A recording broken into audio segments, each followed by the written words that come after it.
Hi friends, నేను ఈ video Varalakshmi వ్రతం ఆ టైంలో షేర్ చేయాలి. అసలు ఏంటి అంటే, మనం నెయ్యి చేసుకునేటప్పుడు పాలమేగడ్ని మిక్సీ చేసి అలా దాన్ని వేడి చేసి నెయ్యి చేసుకునేవాళ్ళం.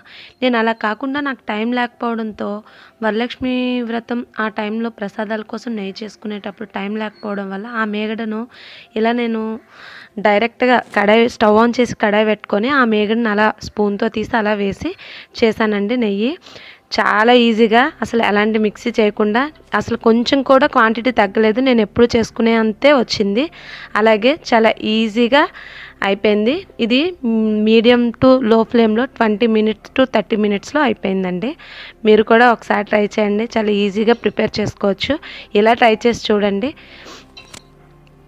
అలాగే ఇది కొద్దిసేపటి తర్వాత చూడండి, నేను వీడియోలో చూపిస్తున్నట్టు పోసుగా కూడా అయింది.